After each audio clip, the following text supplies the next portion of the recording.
Et on en vient au dossier de ce 19-20, un sujet tabou en France. Il s'agit de la vie affective et sexuelle des personnes handicapées. En Belgique, en Suisse, aux Pays-Bas ou au Danemark, la profession d'accompagnateur sexuel existe. En France, le législateur commence tout juste à évoquer la question du statut d'assistant sexuel. Elisabeth Fili, Édouard Blaise. Cathy Maridet, 37 ans, et François Poulain, 46 ans, se sont rencontrés via Internet. Il a quitté Nancy il y a 6 ans pour venir vivre avec cette mère de 2 enfants divorcés. Ils sont amoureux. Sa maladie génétique, c'est la myopathie, alors pour lui, les relations sexuelles ne sont pas évidentes. Ça met toujours plus de temps, il y a plus d'obstacles, il y a plus de frustration, et quand ça arrive, on en profite. Tu te rappelles ça ? Voilà. C'est une sexualité qui est tout autre avec les autres hommes, due à son handicap et les rétractions au niveau des bras, des jambes. Donc c'est plus basé sur la tendresse et voilà, des choses douces. Voilà.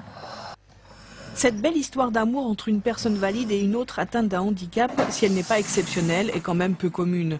Beaucoup d'hommes et de femmes handicapés restent encore seuls, comme Willy Rougier, après avoir été marié pourtant 5 ans. Ça va Willy? Oui, et toi? En forme?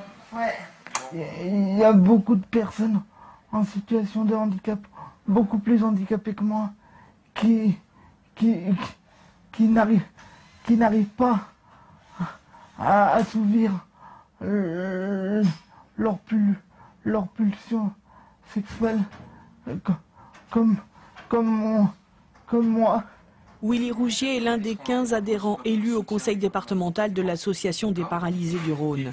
Pour les militants, le droit à la vie sexuelle est une revendication et pour les professionnels, c'est une question essentielle. Pour la personne handicapée, toute sa vie affective va être cristallisée quand même autour de la sexualité. Donc dès qu'on a un problème dans ce domaine, ça rejaillit sur la personnalité d'une manière globale de la personne et ça peut le rendre moins dynamique, moins participatif, ne plus avoir forcément envie de sortir, de s'intégrer dans la société. Donc pour nous, c'est vraiment, ça fait partie du bien-être de la personne handicapée. Pour permettre à tous ceux Le qui député sont... UMP de la Loire, Jean-François Chaussy, travaille sur un projet de loi pour légaliser les assistants sexuels.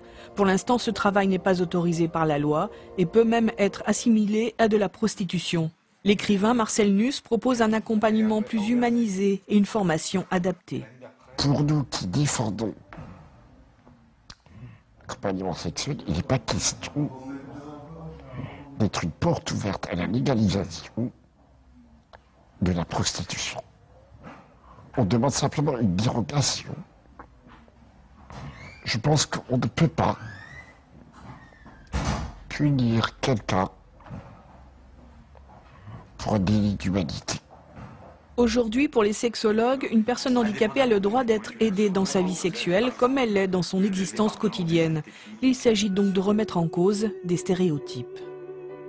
Une personne en situation de handicap n'est pas nécessairement, bien sûr, en situation de handicap en ce qui concerne sa sexualité, ça va de soi. Le gros travail, c'est le regard que porte la société sur la vie affective et sexuelle des personnes en situation de handicap. Et à ce sujet, il y a encore un grand pas à franchir. Ils s'aiment, ils se sont mariés pour le meilleur et pour le pire.